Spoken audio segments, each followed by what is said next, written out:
Hello friends, welcome to Target RBI YouTube channel. I am Sushil Ragde, ex-manager Reserve Bank of India, and now I am associated with iExamB platform only, and I am not teaching on any other platform. For students' convenience, I will post videos on both the YouTube channels.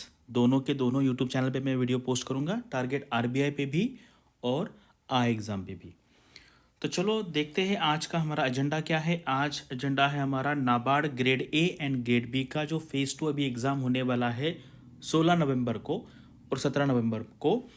वहाँ पर आपको पता है इस साल से ESI and ARD में descriptive pattern उन्होंने इंट्रोड्यूस किया है।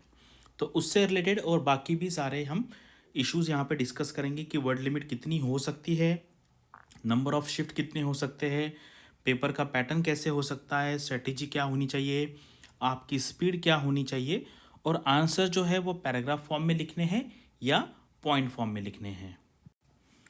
तो हमारा मेन वीडियो शुरू करने से पहले देख लेते हैं हमारा परफॉर्मेंस जो है वो अलग अलग एग्ज़ाम में कैसे रहा है। आप यहाँ पे देख सकते हैं SEBI grade A, RBI grade B generalist, RBI का डीपीआर है, डीएसआईएम है एंड लीगल का है। तो ये हमारा परफॉर्मेंस रहा है। और यहाँ पर आप ये भी देख सकते हैं कि हमारी जो फैकल्टीज़ है सारे रिटायर्ड लोग हैं। जो सीनियर है यहाँ पर शर्मा जी है, मोहन जी है, उसके बाद शरद मलिक एंड प्रदीप मारिया, ये आरबीआई नाबार्ड में सीजीएम रह चुके हैं।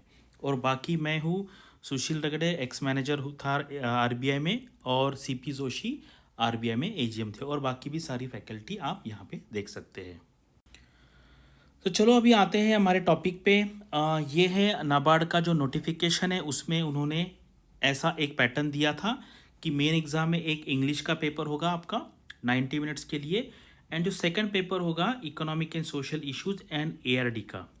यहाँ पे 30 क्वेश्चंस रहेंगे डिस्क्रिप्टिव के एंड ऑब्जेक्टिव के। एंड डिस्क्रिप्टिव में आपको उन्होंने कहा है कि टोटल 6 क्वेश्चन में से आपको 4 क्वेश्चन लिखने हैं। जैसे मान लो 15 15 15 के 3 रहेंगे, इसमें से आपको कोई भी 2 लिखने हैं, एंड 10 10 10 के 3 क्वेश्चन में से आपको 2 लिखने हैं। टोटल टाइम मिलने वाला है आपको 90 मिनट्स, और इसको मार्क्स रहने वाले हैं 50। ठीक है, चलिए तो ये देखते हैं कंपैरिजन करने के लिए कि इस साल का इन्होंने जो नाबार्ड ने जो पैटर्न लिया है वो same to same RBI grade B का पैटर्न है। यहाँ पर आप देख सकते हैं आरबीआई में सिर्फ डिफरेंट ये है कि यहाँ पर एफएम का पेपर था ग्रेड बी के एग्ज़ाम में। जो आरबीआई नाबार्ड का आपका जो ग्रेड ए एग्ज़ाम है वहाँ पे सिर्फ 2 पेपर है, एंड ग्रेड बी का है वहाँ पे 3 पेपर है। तो मोस्टली मैक्सिमम जो स्टूडेंट्स है वो ग्रेड ए का एग्ज़ाम देने वाले हैं, क्योंकि ग्रेड बी में आपको पता है बहुत कम वैकेंसी थी। तो हमारा मेजर फोकस जो है यहाँ पर ग्रेड ए पे रहने वाला है, लेकिन जो वर्ड लिमिट है, जो स्पीड है, वो ग्रेड बी के लिए भी लागू होगा। तो यहाँ पर देखते हैं कि वर्ड लिमिट क्या हो सकता है एंड टाइपिंग स्पीड आपकी कितनी होनी चाहिए। तो आरबीआई ने भी इनिशियली उनके नोटिफिकेशन में ये क्लियर नहीं लिखा था कि कितने वर्ड्स में आंसर लिखना है, लेकिन बाद में कुछ स्टूडेंट्स ने उनको ईमेल लिखा तो उन्होंने ये क्लियर किया कि जो 15 मार्क का क्वेश्चन होगा वहाँ पे आपको 600 वर्ड का एक आंसर लिखना है। 3 क्वेश्चन होंगे टोटल, उसमें से आपको 2 अटैम्प्ट करने हैं। सिमिलरली जो 10 मार्क का क्वेश्चन रहेगा उसको 400 वर्ड में लिखना है। 3 क्वेश्चन रहेंगे, आपको 2 अटैम्प्ट करने हैं। इसका मतलब है आपको टोटल कितने वर्ड्स टाइप करने हैं? 15-15 मार्क के 2 क्वेश्चन एंड 10-10 मार्क के 2 क्वेश्चन, यानी कि 600 600 400 400, यानी कि 2000 वर्ड्स आपको टाइप करना है।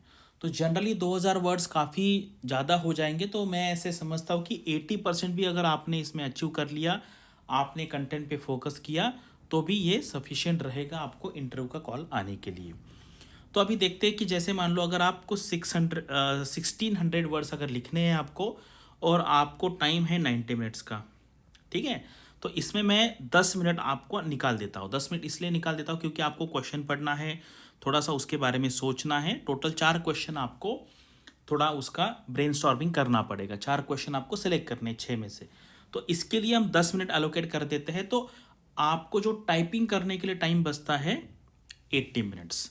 तो इस एंगल से अगर आप जाएंगे तो आपको टोटल 1600 वर्ड्स 80 मिनट्स में टाइप करने हैं। तो ये जो स्पीड आती है, ये स्पीड आती है 1 मिनट में 20 वर्ड। ठीक है, 1 मिनट में आपके 20 वर्ड हो जाएंगे। तो 80 मिनट्स में आपको ये हो गया 16 एंड ये हो गया 20, तो 1600 वर्ड्स टाइप करेंगे। अगर किसी को पूरे 2000 वर्ड्स टाइप करने हैं तो उसकी जो स्पीड है 25 वर्ड्स पर मिनट होनी चाहिए। तो इसमें देखो आपको सोचने के लिए बहुत कम टाइम है, क्योंकि आपको बहुत सारे वर्ड्स टाइप करने हैं। ठीक है, ऑब्जेक्टिव में आपको काफ़ी सारा टाइम मिलता है। तो बहुत सारे स्टूडेंट्स ने, जो अभी मेरे जो स्टूडेंट्स थे आरबीआई ग्रेड बी में जिनका सिलेक्शन हुआ है, उन्होंने कहा सर कि हमने ऑन एन एवरेज 1600 वर्ड्स यानी कि 80% वर्ड लिमिट हमने फॉलो की थी, लेकिन हमने उसमें कंटेंट काफ़ी अच्छा लिखा था। तो दो जो इशू थे हमारे, वर्ड लिमिट कितनी हो सकती है ये अंदाज़ा है आरबीआई के बेसिस पे, अभी उन्होंने नाबार्ड ने क्लियर नहीं किया है। उनका जब हैंड आउट आ जाएगा तब हम देख लेंगे, लेकिन मुझे लगता है 99% यही रहेगा। और टाइपिंग स्पीड कितनी चाहिए थी ये अभी हमने यहाँ पर देख लिया है। तो अभी देखते हैं कि नंबर ऑफ शिफ्ट कितनी हो सकती है, ये भी कुछ स्टूडेंट का क्वेश्चन है। अगर आप आरबीआई ग्रेड बी का पैटर्न देखते हैं तो वहाँ पर 3 पेपर थे। उन्होंने क्या किया था, एक जो मॉर्निंग शिफ्ट था, मॉर्निंग शिफ्ट में उन्होंने एक पेपर ले लिया फाइनेंस एंड मैनेजमेंट का, जो टोटल था 2 घंटे का, ठीक है, 120 मिनट। एंड उसके बाद उन्होंने एक ब्रेक देने के बाद फिर आफ्टरनून शिफ्ट में उन्होंने ईएसआई का पेपर लिया एंड उसके बाद उन्होंने इंग्लिश का पेपर लिया। तो ये हो गया 120 मिनट्स एंड ये 90 मिनट्स। तो मुझे लगता है कि नाबार्ड में ग्रेड ए में तो इतने ही है पेपर, हमें 2 पेपर लिखने हैं। तो मुझे लगता है कि एक ही शिफ्ट में ये नाबार्ड ग्रेड ए का पेपर हो जाएगा। ग्रेड बी में वो सिमिलर आरबीआई जैसा ही फॉलो करेंगे, एक पेपर मॉर्निंग शिफ्ट में होगा, उसके बाद 2 जो पेपर होंगे वो इवनिंग आफ्टरनून शिफ्ट में हो जाएंगे। लेकिन ग्रेड ए की बात करेंगे तो मेरा ऐसा मानना है कि एक ही शिफ्ट में ये पेपर होना चाहिए। तो अभी देखते हैं कि पेपर का पैटर्न कैसे हो सकता है। ठीक है, तो अभी ये जो क्वेश्चन है, मैंने आरबीआई में पहले डिस्क्रिप्टिव पैटर्न होता था 2015 के पहले, तब वो एक्चुअली पेपर पेन वाला एग्ज़ाम होता था उस टाइम पे। तो वो जो पेपर है वो आरबीआई के वेबसाइट पे अवेलेबल है, तो वहाँ से मैंने कुछ क्वेश्चन लिए हैं बस आपको एक समझाने के लिए कि किस टाइप के क्वेश्चन आ सकते हैं। जैसे मान लो अगर उनको एक ही क्वेश्चन पूछना है, जैसे 10 मार्क के लिए भी हो सकता है या 15 मार्क के लिए भी हो सकता है, तो उसका इस टाइप का पैटर्न रह सकता है कि जैसे explain different indices for measuring economic development, which measure is most appropriate according to you and why. तो ऐसे एक ही क्वेश्चन होगा जहाँ पे आपको मार्क्स के हिसाब से 400 वर्ड लिखना है या 600 वर्ड लिखना है। या कभी कभी क्या कर सकते हैं, वो एक क्वेश्चन को 2 सब क्वेश्चन में डिवाइड कर सकते हैं। जैसे ये explain the provisions under MG NREGA, Mahatma Gandhi national rural employment guarantee act, और उसी में examine the challenges of direct benefit transfer DBT with respect to MG NREGA scheme. ठीक है, तो ये एक क्वेश्चन के 2 सब पार्ट हो सकते हैं। तो 15 में अगर 2 क्वेश्चन आते हैं तो आपको 300 वर्ड के लिखना पड़ेगा, और अगर 10 मार्क के लिए क्वेश्चन आता है तो आपको 200 वर्ड्स में लिखना पड़ेगा। थर्ड जो पैटर्न होता है वो शॉर्ट नोट का पैटर्न होता है। ठीक है, तो शॉर्ट नोट में क्या है, जैसे मान लो अगर ये 10 मार्क के लिए आ गया तो एनी 2 लिखा है, तो 5-5 मार्क का एक शॉर्ट नोट हो सकता है, तो आपको कोई भी 2 सेलेक्ट करना है। या फिर 15 मार्क के लिए होगा तो एनी 3 लिखेंगे, जैसे malnutrition in India, declining sex ratio, problem of child labour in India, use of social media in education, a boon और बेन।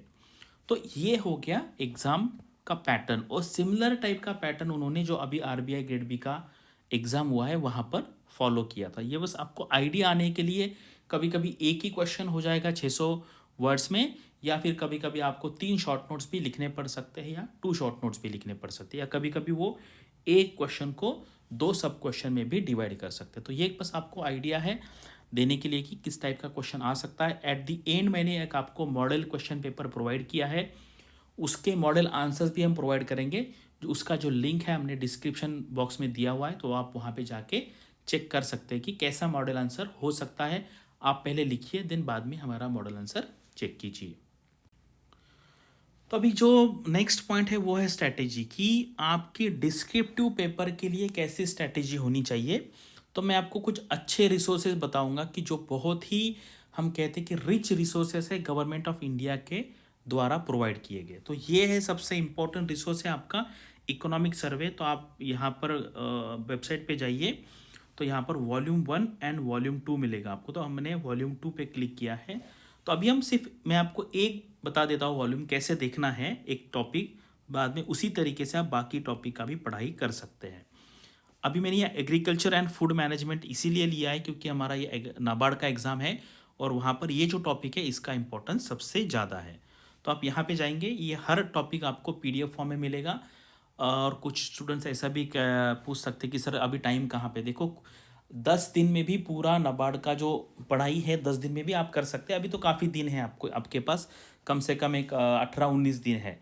तो ये जो एक्सरसाइज है आप 3 दिन में ख़त्म कर सकते हैं, बस आपको वो करने की इच्छा चाहिए। तो अभी देखो क्या करना है, अभी ये एग्रीकल्चर एंड फूड मैनेजमेंट पे आप क्लिक करेंगे तो वो पूरी फाइल ओपन हो जाएगी। ये है हमारा topic agriculture and food management. तो यहाँ पर देखो मैं आपको कुछ इंपॉर्टेंट एंड जेनेरिक सेंटेंसेस दिखाऊंगा, आपको वो अलग से नोटबुक में लिखना है। अगर आप उसको रट सकते तो रट लीजिए या मगअप कर लीजिए, या फिर उसका क्रक समझ के आप अपने लैंग्वेज में भी लिख सकते हैं। देखो अभी फर्स्ट एड जो सेंटेंस है कितना इंप्रेसिव है, अगर आप ये लिखेंगे तो डेफिनेटली आपके कुछ ना कुछ मार्क्स इंक्रीज हो जाएंगे। The resilience of India's agriculture sector can be seen from the fact that despite the COVID-19 pandemic, its performance in output was strong. मतलब ये कितना अच्छा सेंटेंस है, आप कोई भी आंसर में इसको उसको रिलेट करके आप लिख सकते हो। देखो अभी क्या है, while the difficulties created by COVID induced lockdowns adversely affected the performance of the non-agricultural sectors, the agriculture sector came up with a robust growth rate of 3.4% at constant prices during 2020-21। ठीक है, मतलब ये काफ़ी अच्छा sentence है, आप कहीं पे भी इसका यूज़ कर सकते हैं। बस आपको वो लिंकिंग करते आना चाहिए, जो हम कहते हैं ना लिंकिंग करना बहुत ज़रूरी है। टॉपिक देखने का है, उसको धीरे धीरे लिंक करके आपको लिखना है। आप ऐसे फ्रेगमेंटेड सेंटेंस में नहीं लिख सकते, तो वो इसका एक सीक्वेंस में एक बहुत मतलब हम उसको कहते हैं कोहेरेंट आंसर आपका होना चाहिए। अभी देखिए हम यहाँ पर ये लास्ट देखो, अंडर द आत्मनिर्भर भारत पैकेज 5 kg पर person per month was distributed for 4 months to benefit approximately 8 crore migrants who are not covered under NFSA National Food Security Act or state ration card entailing subsidy of rupees 3000 crore approximately। तो अगर आपको लिखना है कि government ने क्या क्या किया था पैंडेमिक में, तो ये ऐसे जो फैक्ट्स हैं आप वहाँ पर दे सकते हैं। तो आप इसको 1-2 बार पढ़िए, इससे अच्छे अच्छे सेंटेंसेस आप अलग से लिख लीजिए। अगर आप आंसर में लिखेंगे as per the economic survey के हिसाब से क्या क्या उन्होंने गवर्नमेंट ने मेजर्स किए थे, क्या क्या फाइंडिंग्स है, आपके आंसर में आएंगे तो आपका आंसर काफ़ी अच्छा दिखेगा। अभी देखिए यही टॉपिक का इंट्रोडक्शन उन्होंने कैसे किया है। COVID-19 pandemic has influenced the lives of people across the globe and India is no exception to that. The farming activities also experienced the impact of this pandemic as the COVID-19 induced lockdown influenced the movement of farm inputs including farm machinery from one location to other। तो ये जो है ना मतलब health issue आने दीजिए या फिर कोई गवर्नमेंट का स्कीम आने दीजिए, आपको पेंडेमिक के बारे में कुछ ना कुछ लिखना पड़ेगा। एग्रीकल्चर सेक्टर ने कितना अच्छा परफॉर्म किया, सर्विस सेक्टर एंड हमारा जो इंडस्ट्री है उसको क्या क्या प्रॉब्लम हुआ, इसको अगर आप लिंक करेंगे तो आपका आंसर बहुत अच्छा हो जाएगा। अभी देखिए अभी यहाँ पे देखिए, in order to further strengthen and support the agriculture sector several initiatives have been taken by the government of India under Atmanirbhar Bharat अभियान। अभी हम अगले बॉक्स में देखते हैं, तो आत्मनिर्भर भारत अभियान के बारे में आपको लिखना ही पड़ेगा। Agriculture, rural development, social sector related कोई भी क्वेश्चन आता है तो वहाँ पर आपको ये जो आत्मनिर्भर पैकेज है आप वहाँ पर फिट कर सकते हैं। अभी यहाँ पर देखिए कि क्या क्या अनाउंसमेंट गवर्नमेंट ने किया था। अभी देखो ऑब्जेक्टिव क्या है एंड अनाउंसमेंट क्या है, ठीक है। अभी अभी यह देखिए, financing will be provided for the funding agriculture infrastructure projects at farm gate at aggregation points and for financially viable post harvest management infrastructure। तो एग्रीकल्चर में क्या क्या गवर्नमेंट ने इनिशिएटिव्स लिए, आपको पता है ये नाबार्ड का एग्ज़ाम है, यहाँ पर एग्रीकल्चर, रूरल डेवलपमेंट सबसे इंपॉर्टेंट है। तो ये जो सारा है ना, ये रूरल डेवलपमेंट के लिए ही चल रहा है। अभी देखिए 10 crore schemes for formalisation of micro food enterprises है, national animal disease control programme. तो ये पैंडेमिक के टाइम पे गवर्नमेंट ने अनाउंसमेंट किए थे। यहाँ पर भी आप देख लीजिए, अभी फ्रॉम टॉप टू टोटल, ये ऑब्जेक्टिव में भी क्वेश्चन आ सकता है कि operation green run by the minister of food processing industries MOFPI to be extended from tomatoes, onion and potatoes. ये tomatoes, onion and potatoes to all fruits and vegetables. तो top to total अगर आप ऐसा mention करेंगे, अगर जो answer evaluate करने वाला पड़ेगा तो बहुत इंप्रेस हो जाएगा, कि उनको पता चल जाएगा कि आपने काफ़ी अच्छी पढ़ाई की है। PM गरीब कल्याण अन्न योजना, ये करना बहुत ज़रूरी था, क्योंकि नियर अबाउट 80 करोड़ लोगों को ये जो पूरा जो फूड है, रेशन कार्ड होल्डर्स है, उनको हमने ये प्रोवाइड किया था। तो ये बहुत ही इम्पॉर्टेंट डॉक्यूमेंट है, इकोनॉमिक सर्वे। इसको अगर आप अच्छी तरीके से आपके आंसर्स में इंक्लूड करेंगे तो आपको फ़ायदा होगा। अभी ये टॉपिक का उन्होंने कैसे कंक्लूजन किया है वो भी हम देखते हैं। अभी देखिए कोई भी टॉपिक देखेंगे ना, वहाँ पे वे फॉरवर्ड होता है। अभी देखिए, the objective of inclusive development in India can not be realise without the development of rural sector which crucially depends on agriculture. ये लाइन आप रट लीजिए, कोई भी आंसर में, कोई भी आंसर में आप इसको लिख सकते हैं। Agriculture and allied activities engage almost half of India's workforce and contributes close to 18% of gross value added of the country। अगर आप ये डेटा लिखेंगे तो आपके आंसर को वजन आएगा, तभी आपको मार्क्स मिलेंगे। ठीक है, तो इसी तरीके से आपको क्या है, अब ये देखिए चैप्टर एट अ ग्लांस। तो ये जितने सारे चैप्टर्स मैंने आपको इनिशियल स्लाइड में दिखाए थे, आपको क्या करना है, इकोनॉमिक सर्वे ओपन करना है, उसका फर्स्ट पेज जो है वो पढ़ना है, इंट्रोडक्शन पढ़ना है, and at the end chapter at glance है। अगर आप ये पढ़ेंगे ना तो इकोनॉमिक सर्वे का पढ़ाई आपका 2 से मैक्सिमम 3 दिन में हो जाएगा। और इसमें के जो पॉइंट्स है, मैंने आपको जेनेरिक पॉइंट्स बताए, वैसे पॉइंट्स आपको जमा करना है। और फिर अगर आप वो इंट्रोडक्शन में लिखेंगे, कंक्लूजन में लिखेंगे, और इन बिटवीन आपके पास जो डेटा है वो क्वेश्चन रिलेटेड वो लिखेंगे, तो काफ़ी इंप्रेशन आएगा। और इसी मेथड से मेरे कम से कम 100 स्टूडेंट्स ने इस बार सक्सेस लिया है एग्ज़ाम में। और ये जो डेटा है, ये जो इन्फॉर्मेशन है, आप इंग्लिश के पेपर में भी यूज़ कर सकते हैं। अभी देखिए ये सारा हो गया, मैंने बताया आपको पढ़ाई कैसे करनी, लेकिन आपको प्रैक्टिस करने के लिए कोई ना कोई तो कोर्स ज्वाइन करना पड़ेगा, जहाँ पर आप एक्चुअल एग्ज़ाम जैसा इंटरफेस है वहाँ पर जाएंगे, आप आपका आंसर्स लिखेंगे, फिर हमारी एक्सपर्ट फैकल्टी इवेलुएट करके आपको फीडबैक दे देगी। फिर आप दूसरा टेस्ट लिखेंगे, कम से कम आप 3 टेस्ट लिखेंगे तो आप काफ़ी इम्प्रूवमेंट आपको दिखाई देगा। क्योंकि ये देखो लिखना जो है ना, इतना आसान नहीं है। कुछ लोग कहेंगे कि यार मैं पढ़ लूँगा और एग्ज़ाम में लिखूँगा, ऐसा नहीं है।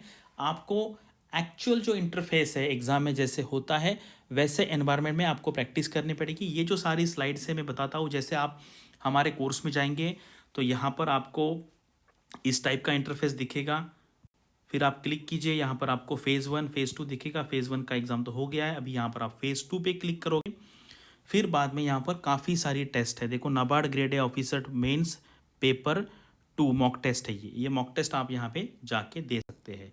तो ये पूरा आपको यहाँ पर एक्चुअल एग्ज़ाम जैसा एनवायरनमेंट मिलेगा। आप इंग्लिश का पेपर भी दे सकते हैं यहाँ पर। उसके बाद ये इंग्लिश में देख सकते हैं या फिर हिंदी में भी टाइप कर सकते हैं, क्योंकि उन्होंने नोटिफिकेशन में दिया हुआ है जो लोग हिंदी में टाइप करना चाहते हैं वो ISI का पेपर हिंदी में भी लिख सकते हैं।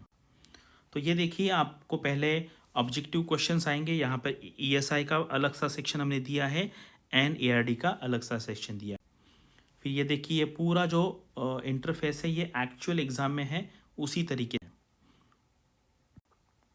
फिर यहाँ पर आप जब टेस्ट सबमिट करोगे तो आपको एनालिसिस भी आ जाएगा विथ एक्सप्लेनेशन।